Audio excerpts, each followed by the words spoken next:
자, 일단 그 2부에서는 저희가 이제 귀금속하고 농산물 쪽으로 좀 살펴봤으면 좋겠는데요. 우선 그 금값이 온스당 1,800달러 이하로 지금 이렇게 떨어진 상황이지 않습니까? 네.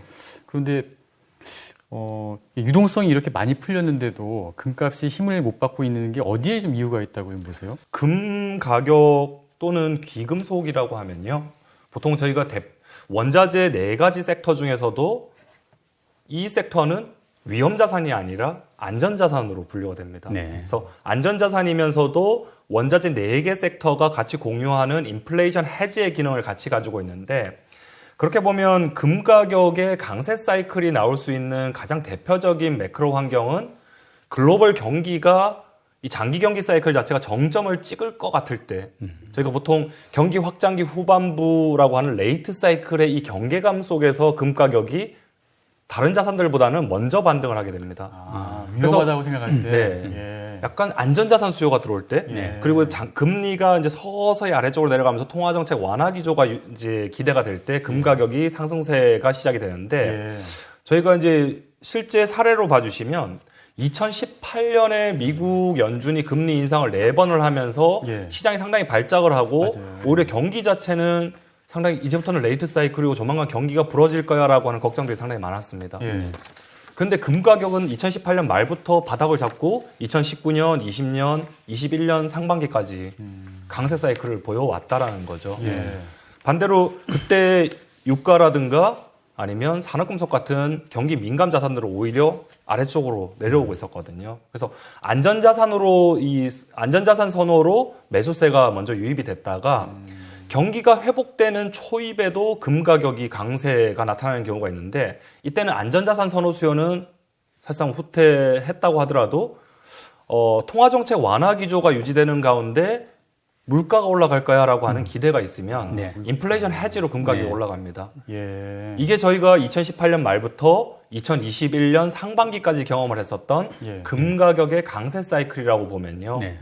저희가 6월 달에 있었던 연준의 6월 FMC를 기점으로 해서 금 가격이 상당히 가파르게 1,900달러 아래로 내려오고 또 1,800달러 아래로 내려왔던 이유가 뭐냐라고 하면요.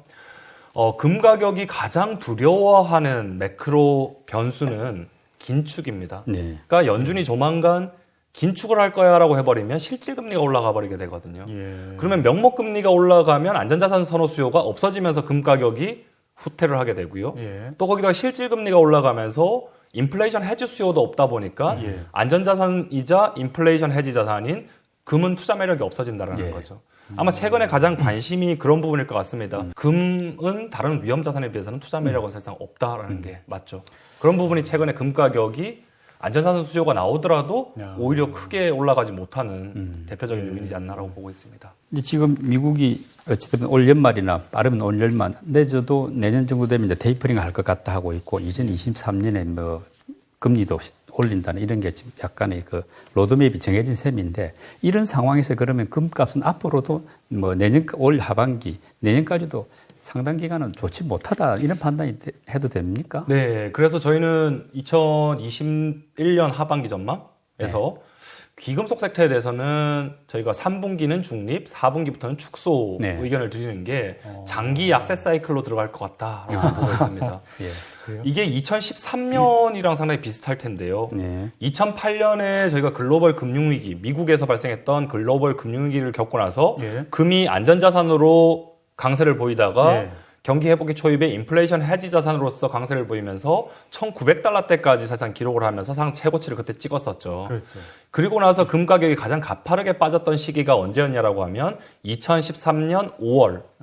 저희가 흔히 버냉키 쇼크 또는 네, 테이퍼 테이퍼링 텐트럼이라고 얘기인데. 부르는 예. 요인인데요.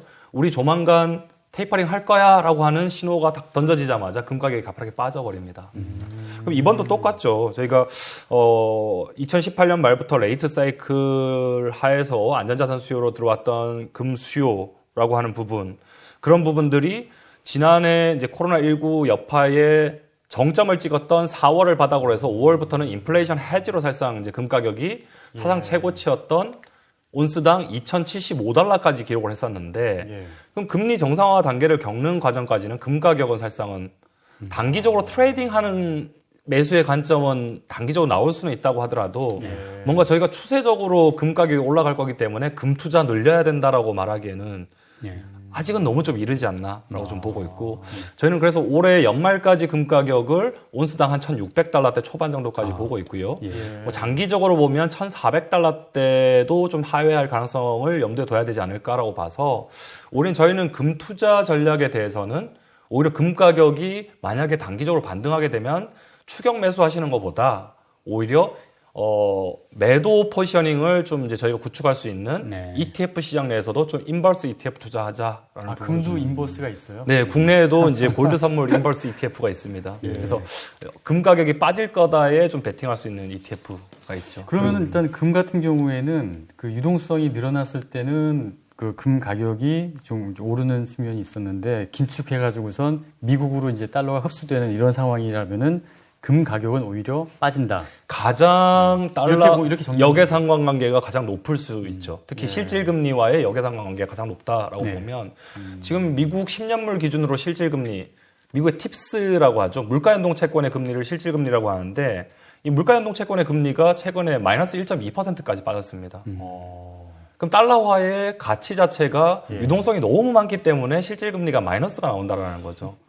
그럼 결국 달러화가 이제는 정상화되는 과정으로 가게 되면 최소한 실질금리가 제로까지만 올라가더라도 금 가격에 미칠 수 있는 금리의 영향은 100bp 이상 된다라는 거죠. 그래서 이런 부분들이 아직까지 저희가 좀 금 투자에 있어서는 좀 겪어야 되는 리스크 변수지 않나라고 좀 보고 있습니다. 근데 금도 일단 금광이 활성화되면은 생산량이 늘어나면은 값이 떨어질 것이고 또 생산량이 줄어들면은 또 값이 좀 올라갈 수 있는 이제 공급 사이드에 또 가격이 오르내릴 수가 있지 않습니까? 지금 말씀대로 이제 어떤 안전자산으로서 이 투자 측면에서는 매력적이지 못한데 지금 최근에 뭐 금 생산량이 줄어들 수 있고 또 워낙 금값이 싸지니까 이런 어떤 장기 전망을 감안하면 좀 약간의 반등 가능성은 없나요? 뭐 그런 부분도 사실상 저희가 좀 고려할 수 있는 부분이긴 하지만 원자재 섹터들 중에서 결국 글로벌 공급, 글로벌 수요만 가지고 저희가 가격을 전망하기가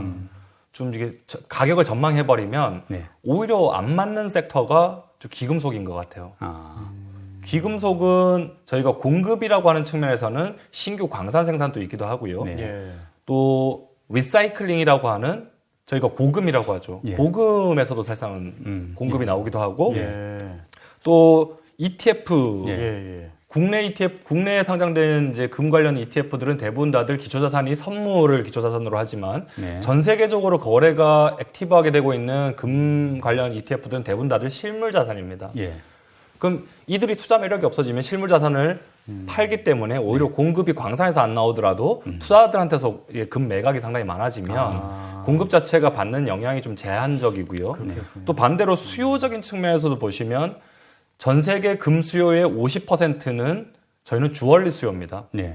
이 장신구 수요죠. 그럼 장신구 수요의 절반 이상은 중국, 인도가 사실상 주도를 하고 있고 이 아시아에 있는 국가들이 금을 가장 좋아하는 민족들이 많습니다. 그래요? 그럼 아시아에서 금을 사면 금 가격이 막 세게 올라가야 되잖아요. 근데 오히려 저희가 2018년 말부터 지난해 말까지 금 가격이 상당히 가파르게 올라갈 때 중국과 인도의 금 수요가 좋았었느냐라고 보면 오히려 2018년 이전과 비교해서는 오히려 감소해버렸습니다. 중국과 인도 아니면 국내도 금 가격이 가파르게 올라갈 때는 사실상 저희가 금 실물 사는 것 자체가 상당히 부담이 있습니다. 반대로 금 실물 수요는 언제 많이 늘어나냐라고 하면 금 가격이 가파르게 빠질 때 싸니까 미리 사둬야지라고 하는 수요 심리가 상당히 많이 높아지기 때문에 오히려 이 수급의 논리에서 금 수요의 가장 큰 비중을 차지하는 중국과 인도는 금 가격을 상승을 시키는 주체라기보다는 금값이 빠질 때 바닥을 다져주는 주체다라고 봐주시면 금은 결국은 투자자들이 가격을 이끌어 간다라고 보시면 될 것 같아요. 그래서 원유라든가 뭐 구리와 같은 경기와 민감하게 움직이는 자산들처럼 수급적으로 움직인다라기보다는 좀 투자자들 아니면 저희가 채권 시장처럼 좀 이제 금리라든가 통화 가치에 의해서 좀 많이 좀 영향을 받는다라고 좀 보시면 될 것 같아요. 뭐 금하고 은하고 뭐 같이 움직이지 않을까 이렇게 생각을 하는데 은의 그 가격 동향은 어떻습니까? 은가격도 사실상 장기 시계열적으로 보면 금이랑 상당히 코릴레이션이 높게 좀 움직이는 경향이 있습니다. 네.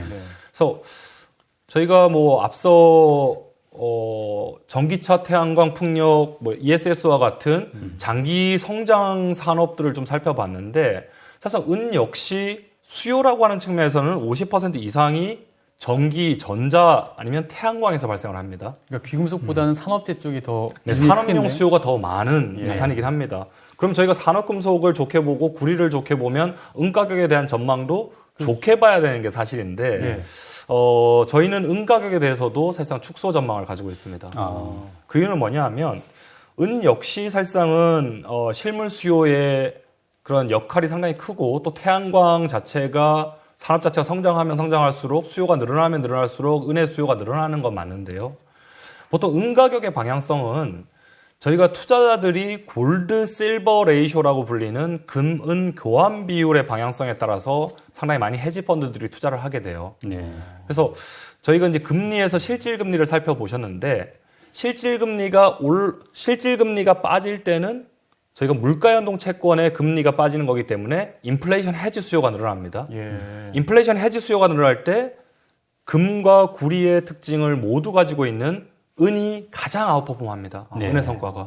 작년 5월부터 작년 말까지 정도의 수익률을 봐주시면 아마 금, 은, 동 중에서 누가 제일 좋았었느냐라고 하면 은 가격의 수익률이 가장 가파르게 올랐습니다. 반대로 저희가 이제 장기적으로 좀 직면해야 되는 매크로 이벤트가 이제 긴축이라든가 실질금리의 상승 반전 아니면 정상화를 좀 보게 된다면 예. 실질금리가 올라가게 되면 금보다 은이 더 안 좋을 수 있다는 거죠. 그렇겠네요. 투자자들 입장에서는 그래서 지금 은은 오히려 투자를 안 하게 되는 거죠. 예. 그래서 최근에 구리 가격이든 산업금속 가격들이 상당히 좀 강세를 보여주고 있는 반면에 은 가격은 지난해는 온스당 30달러대까지도 사실상 좀 이제 진입을 했었다가 예. 우리 최근에 한 23달러대까지 상당히 가파르게 좀 빠져 있는 상황이다라고 봐주시면요.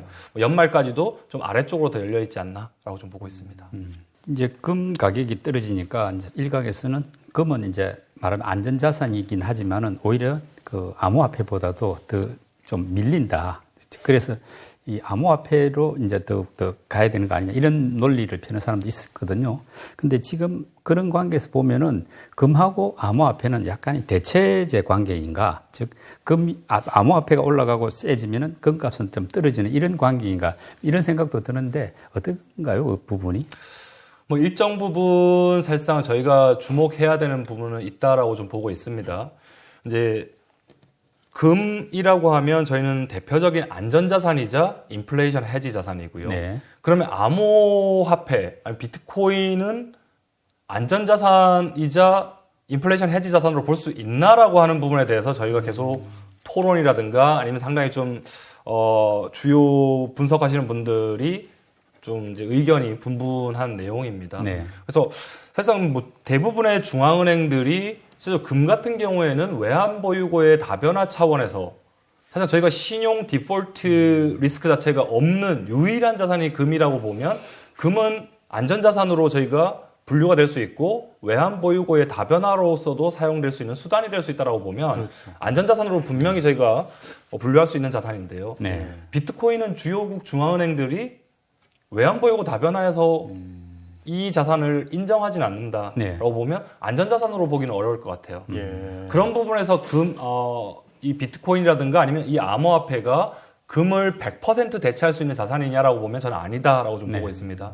반대로 달러 유동성이 어마어마하게 늘어나면서 실제적으로 실질금리가 빠지고 오히려 저희가 기대 인플레이션이 올라가면서 인플레이션 헤지 자산의 측면에서 볼 때는 예. 가장 글로벌 모든 자산 중에서 가장 많은 수혜를 받던 자산이 뭐냐라고 하면 저는 오히려 금보다는 암호화폐가 훨씬 더 많이 수혜를 받았다라고 좀 보고 있습니다. 네. 그래서 뭐 그런 부분에서 결국은 금리가 낮아지고 실질 금리가 낮게 형성되어 있을 때는 비트코인이든 암호화폐든 최근에 급락을 했다가 일부 반등은 하고는 있지만 네. 결국 연준의 긴축 아니면 글로벌 통화 정책의 정상화라고 하는 그림으로 봤을 때는 이 암호화폐에 대해서는 금의 대체제는 아니기 때문에 네. 인플레이션 헤지 자산으로만 봤을 때는 상당히 좀 조심할 필요는 있지 않나라고 하는 부분도 저는 좀 염두에 두시기를 좀 권고를 드리고 있는 상황입니다. 네. 그러니까 외환 보유고 다변화 측면에서 이제 중앙은행들이 이제 뭐 금을 좀 담는 그런 경우도 많았지 않습니까? 네.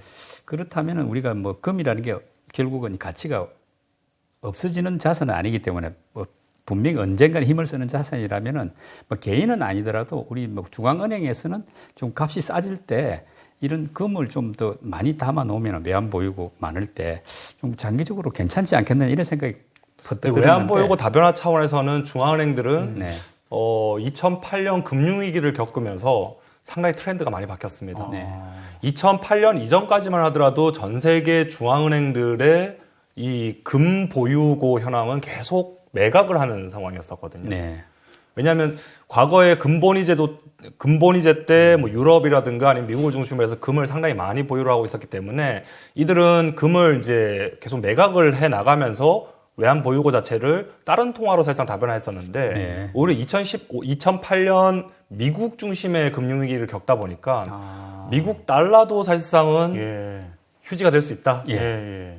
라는 이제 심리가 생겼을 거고요. 예. 달러보다 더 안전한 통화는 금밖에 없다라고 보면 2008년 금융위기 이후에 전 세계 중앙은행들이 가지고 예. 있는 이 외환 보유고로서의 금 보유고를 보면 꾸준히 증가하고 있는 추세입니다. 예. 뭐 그런 측면이라면 뭐 국내 한국은행 같은 경우에도 2008년 금융위기 때 아니면 그 이후에 금융위기 지나고 나서 금 가격 한 1,000 몇백 달러 때 네. 사실 샀다가 그 이후에 한 2013년부터 한 몇 년 동안 좀 욕먹었던 것 같아요. 예. 근데 오히려 지금 같은 경우에는 또 가치 자체가 맞아요. 예. 어느 정도 또 그때보다는 좀 높아지다 보니까 예. 지금 또 조용한 예. 또 감이 없지 않아 있습니다. 그래서 맞아요. 결국은 저희가 예상치 못하는 그런 블랙스완 네. 예. 이런 걸 대비하는 관점에서는 그렇죠. 외환 보유고 다변화 차원에서 금을 일부 정도는 좀 보유하는 건 좀 필요하다라고 네. 보고 있습니다.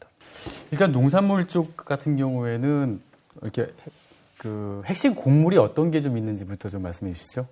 뭐 가장 저희가 이제 농산물 섹터라고 하면 S&P 골드만삭스 상품 지수 기준으로 좀 말씀드리면 네. 곡물이 차지하는 비중이 한 65% 정도 네. 되고요. 예. 소프트 커머더티라고 하는 소프트 농산물이 차지하는 비중이 한 35% 정도 됩니다. 예. 예. 근데 이 곡물 65%를 차지하는 이 곡물에는 세 가지 대표적인 곡물이 있는데 네. 옥수수, 콩, 밀 세 가지라고 보시면 될 것 같습니다. 예. 예. 그 쌀은 왜 해당이 안 되죠? 진짜 궁금하네요. 아. 쌀이 안 들어가네. 쌀은 사실상은 보통 원자재 시장, 특히 농산물 시장의 벤치마크 가격이라고 하면 보통 선물 시장이 예. 벤치마크 가격으로 사용이 되고 있고요. 이 선물 시장이라고 하면 뭔가 규격화되어 있고 스탠다드가 있는 시장인데 네. 쌀 같은 경우에는 지역별로 먹는 쌀이 다 다르잖아요. 아. 미국에도 사실상 러프 라이스라고 하는 선물이 상장되어 있긴 합니다. 네. 근데 이제 국내에서 먹는 이 스티키 라이스라기보다는 좀 약간 인도라든가 이런 데서 네. 먹는 좀 약간 자포니카하고 네. 인디카 뭐 나뉘죠. 예. 좀 약간 롱라이스가 좀 약간 스탠다드이기 때문에 아. 이게 전 세계적으로 좀 약간은 스탠다드 자체가 하나로 가기가 쉽지 않은 곡물이기 때문에 쌀은 좀 다른 옥수수랑 대두랑 밀에 비해서는 예. 좀 이제 시장 내에서 관심이 좀 떨어지지 않나라고 좀 보고 있고요. 네. 특히 이 곡물이라고 하는 자산은 뭐 사람이 먹는 것보다는 오히려 사료용 수요가 상당히 중요합니다. 아. 네. 예. 그래서 보통 옥수수 예. 저희가 옥수수 수입을 상당히 많이 하게 되는데 옥수수 대부분의 옥수수가 어디 사용되냐라고 하면 돼지라든가 소라든가 아니면 이 닭과 같은 예. 그런 사료용 수요로 상당히 많이 사용되고요. 예. 또 대두 같은 경우에는 대두를 콩이라고 하죠. 이 콩 같은 경우에는 콩을 가공을 하면 나오는 게 콩기름이 나오고요. 예. 콩기름 외에 찌꺼기는 대두박이라고 해서 또 이것도 사료용도로 사용이 됩니다. 네. 예. 그러다 보니까 사료용 아니면 저희가 국내 주식시장 내에서도 아마 이제 농산물 가격을 보는 가장 대표적인 이유가 네. 이 육가공 기업들 아. 보실 때 예. 많이 좀 이쪽 이제 농산물 시장을 좀 많이 보게 되고요. 네. 또 뭐 대체 투자하시는 분들 같은 경우에는 오히려 농산물에 직접 투자하시는 분들도 예. 또 있기도 합니다. 그 곡물 가격이 최근에 많이 올랐지 않습니까? 앞으로 이제 어떻게 될 것인가가 궁금한데 뭐 올 연말 또 내년 초 이런 식으로 약간 중장기적으로 보면 어떤가요? 가격 동향이? 네, 저희가 원자재 섹터를 4개로 나눴었잖아요. 네. 그래서 에너지와 산업금속 같은 경우에는 경기와 상당히 밀접하게 움직이는 경기 민감 자산이면서 위험 자산으로 네. 분류를 할 수가 있겠고요. 금, 은과 같은 자산은 안전 자산이면서 인플레이션 해지 자산으로 네. 볼 수가 있는데 이 농산물 섹터는 또 이들이랑은 좀 다르게 좀 약간은 볼 필요가 있습니다. 네. 보통 저희가 이제 경제 원리에서 이 먹는 거, 음식료라고 하는 부분은 글로벌 수요와 가격 간의 탄력성이 떨어지죠. 없잖아요. 예. 그러다 보니까 경기가 좋아진다고 해서 많이 먹는 것도 아니고 잘 사는 나라에서는 오히려 다이어트를 해버리기 때문에 가격이 수요가 좋아서 가격이 올라갈 수 있는 상황이 아니고요. 또 가격이 싸진다라고 해서 다른 원자재들처럼 막 수요가 늘어나는 섹터가 아닙니다. 그러다 보니까 농산물은 위험 자산이긴 하지만 경기 민감 자산은 아니다. 그리고 수요가 가격을 이끌어가는 자산은 아니다라고 좀 보고 있어서 가장 중요한 거는 공급 측 변수가 가장 중요합니다. 네. 그러면 지난 2020년 하반기부터 최근까지 농산물 가격들이 왜 이렇게 강세를 보여왔느냐라는 부분이 가장 중요할 것 같고요. 농산물 가격에서는 공급 측 가격 영향 변수들의 영향력이 가장 큰데 그 중에서도 가장 중요한 거는 2가지 변수로 좀 따져보신다면 예. 첫 번째는 기후 변수입니다. 네. 기후 변수에서 똑같은 땅에 실제적으로 씨를 뿌렸다라고 했을 때 결국은 파종은 똑같이 됐는데 나중에 저희가 생산하는 양은 다를 수 있는 이유가 이게 파종되고 작황기를 거쳐서 수확기까지 가는 동안에 날씨 요인 자체가 기상이변이 발생해버리면 예. 수확량이 급감할 수 있죠. 급감할 수밖에 없고요. 예. 반대로 날씨가 상당히 평년처럼 똑같이 좋았다라고 보면 예. 뿌린 만큼 사실상 거둬들일 수가 있는 게 예. 이 농산물인데 그래서 지난해 사실상 발생했던 첫 번째 요인이 기상이변이었습니다. 예. 저희가 보통 기상이변을 볼 때는 엘니뇨, 라니냐라고 하는 기상이변을 보게 되는데 예. 지난해 하반기부터 전 세계적으로 라니냐가 발생을 하면서 이 미주 지역에서는 북미와 남미 쪽에서는 상당한 가뭄을 겪었었고요. 그리고 이 아시아 쪽 호주라든가 동남아 그리고 중국 남부 지역에서는 예년보다 비가 상당히 많이 왔습니다.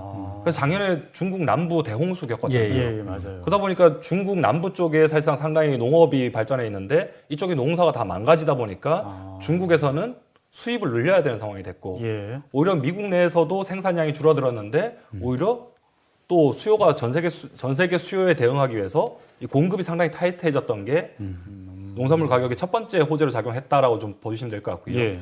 두 번째 요인은 외환 시장입니다. 예.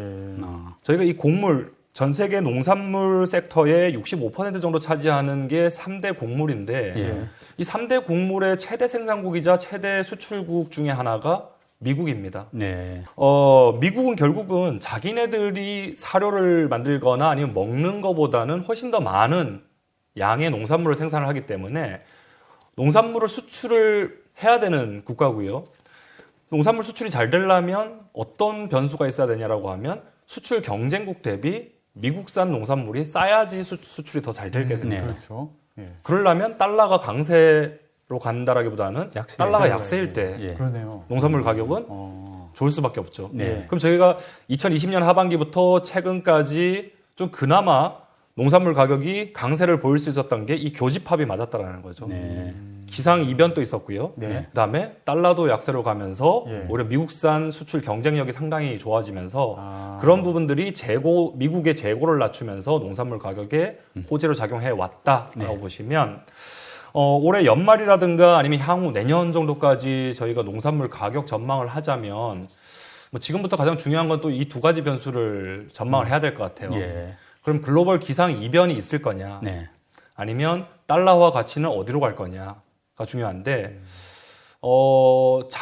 최근 1년만큼 농산물 가격이 가파르게 튈 만큼 이런 교집합이 나타나기는 쉽지 않다라고 좀 보고 있습니다. 네. 먼저 지난해 농산물 작황의 악화로 나타났었던 이 라니냐는 올해 5월 달부터 소멸을 했고요.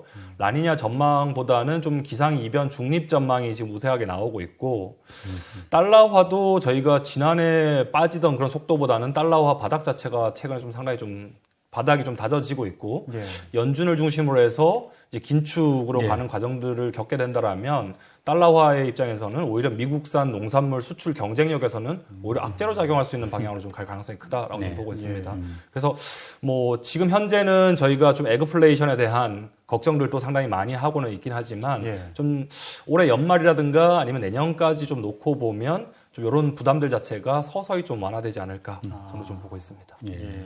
그 원자재 섹터 가운데 경기를 좀 많이 타는 쪽과 그렇지 않은 쪽 이렇게 좀 구분해서 좀 투자를 갖다가 좀 본다고 했을 때 어떻게 좀 나눌 수 있을까요? 저희 NH투자증권 하반기 원자재 시장 전망에서 저희가 좀 제시해드렸던 이제 투자 테마가 하반기에는 미국 연준을 중심으로 한 이 테이퍼링이라고 하는 이벤트가 상당히 좀 주목할 거리다라고 좀 말씀을 가장 세죠. 드리고요. 예. 이 테이퍼링이 사실상 연말로 가면 갈수록 좀 주목이 되게 되면 결국은 실질금리의 정상화에 따른 명목금리의 상승이 나올 수밖에 없다라고 네. 저희가 좀 그런 전망의 가정을 좀 깔고 간다라고 보면 그럼 명목금리 상승하는 구간, 경기가 좋아지는 구간에서는 안전자산보다는 저희는 위험자산이 좋다라고 좀 보고 있습니다. 그리고 이 위험자산도 사실상은 실질금리가 올라가게 되면 위험자산도 타격을 받을 수는 있어요. 긴축이라고 하는 그렇죠. 걱정, 긴축 발작이 나올 수 있는데 그런 측면에서 2013년 연준의 테이퍼링 과정에서 이 원자재 시장의 수익률을 좀 살펴봐 보면 오히려 이 위험자산 내에서도 경기와 민감하게 움직이는 자산들은 결국 상당히 그래도 이 테이퍼링에도 불구하고 강세가 나타났었다라고 하는 부분이거든요. 예. 결국 테이퍼링을 할 수 있는 전제 조건은 경기가 좋아야 된다라는 부분으로 저희가 접근을 하게 되면 예. 오히려 이 경기 민감 자산을 네. 중심으로 해서 저희는 하반기에 투자를 하자라고 좀 말씀드리고 있고요. 예. 그래서 성장주 뭐 지금 단기적으로는 금리가 좀 아래쪽으로 좀 내려오고 안전자산 선호 수요가 나오면서 성장주들로 좀 관심들이 가고 있긴 한데 네. 저는 뭐 연말 아니면 장기적으로 봤을 때는 경기 민감 자산들이 재차 다시 또 부각되지 않을까라고 좀 보고 있고 저희가 에너지와 산업금속을 대표적인 경기 민감 자산으로 보실 수는 있는데 네. 에너지와 산업금속 중에서는 저희는 산업금속 산업금속. 그래서 철강 금속 쪽을 좀 좋게 본다라고 네. 좀 정리해 볼 수 있겠습니다. 이 원자재 시장에 대한 관심들도 있는데 이제 어떻게 투자할 것인가에 대해서는 사람들이 약간 뭐랄까 익숙하지 않지 않습니까? 네. 뭐 선물 같은 거 아니면 약간 파생 상품이 좀 급도나는데 어떠십니까? 그래도 뭐 전문가가 아닌 일반인들이 원자재 섹터에 투자를 한다고 할 때 어떤 방법이 좋을지 또 어떤 투자처가 그나마 무난해 보이는지 이것도 궁금합니다. 네, 원자재를 기초자산으로 하는 투자 수단이 뭐 상당히 이제 금융시장이 발전하면서 상당히 많아졌습니다. 네. 초기에는 선물 시장이 가장 대표적이었었죠. 근데 예. 선물 시장은 워낙 이 레버리지가 네. 뭐 10배에서 15배 막 이렇게 되다 보니까 네. 사실 해저들 같은 경우에는 실물을 가지고 있으면서 해지를 하다 보니까 예. 우리 크게 리스크는 아니지만 이 방향성 트레이딩 하시는 분들한테는 상당히 리스크가 크다라고 좀 보시면 될 것 같고요. 예. 그래서 그것보다는 그래서 저는 선물 시장 당연히 정말 전문 투자자분들이라면 선물 시장을 단기적인 관점으로 투자하셔도 되긴 하겠지만 좀 저희가 이제 원자재 시장의 방향성 아니면 이 테마를 가지고 투자할 때는 오히려 ETF라든가 운용사에서 운용하는 ETF라든가 증권사에서 운용하는 ETN과 같은 자산들이 그래도 좀 더 안전하지 않나라고 예. 좀 보고 있습니다. 주식 투자해 보신 분들은 ETF, ETN은 좀 더 좀 익숙하신 상품이다 보니까 네. 기초 자산으로 하고 레버리지는 그만큼 크지 않고 네, 그런 부분들이 있을 거고요. 아니면 뭐 항상 이제 시장이 급변동할 때는 이제 언론에서 이슈가 가장 많이 되는 게 저희가 구조화 상품들이긴 한데 네. 결국 가격이 크게 움직이지 않고 박스권에서 장기적으로 묶여 있을 거다라고 볼 때는 오히려 구조화 상품, 뭐 DLS, ELS와 같은 자산들이 오히려 또 투자할 수 있는 또 자산으로 라인업이 되어 있다라고 보시면 예. 뭐 원자재를 기초 자산으로 하는 투자 수단들은 상당히 많다라고 좀 보실 수 있겠습니다. 좀 원자재 분야 관련해 가지고 뭐 꼭 이렇게 팁이라고 그럴까? 이렇게 투자하시는 분들한테 좀 하실 말씀 있으십니까? 제가 뭐 최근에 방송 뭐 저희 당사 뭐 유튜브 채널이라든가 아니면 일부 방송에서 이제 계속 좀 말씀을 드리는 부분이 저는 이제 원자재라고 하면 지금 현재 투자자분들이 가장 익숙한 원자재는 원유이기 때문에 맞아요. 아마 서학개미 분들 중에서도 가장 많이 투자하시는 ETF라고 하면 아마 원유 관련된 자산들 많이 투자하실 것 같아요. 네. 근데 뭐 당연히 원유는 유동성이 좋기 때문에 지금 현재는 투자하기에는 상당히 뭐 다들 매력이 있다라고 일단 볼 수는 있는데 저는 좀 이제 투자자분들이 원자재를 투자하시게 된다라면 미래를 주도할 원자재들을 이제부터 좀 보자라고 말씀드리고 있고요. 예. 결국 이 미래를 주도할 원자재가 뭐가 될 거냐라고 보면 저희가 계속 탑픽으로 좀 제시해드리고 비중 확대를 하고 있는 예. 구리를 예. 포함한 산업금속 섹터. 예. 결국은 미래는 탈탄소와 전기화로 살상은 움직이고 있다라고 보면 예. 여기에 에센셜하게 사용되는 원자재를 이제부터는 보자라고 예. 좀 말씀드리고 싶습니다. 네. 예. 알겠습니다. 그 오늘 저희가 원자재 분야에 대해서 굉장히 상세하게 차근차근 잘 살펴봤는데요. 일단 가장 기억에 남는 대목은 그 미래를 주도할 그런 산업군에 속하는 그런 원자재 이런 분야에 투자하는 게 가장 좀 안전하지 않을까 싶습니다. 오늘 굉장히 좀 깊이 있게 좀 설명을 잘해주신 황병진 위원님 감사드립니다. 수고하셨습니다. 감사합니다.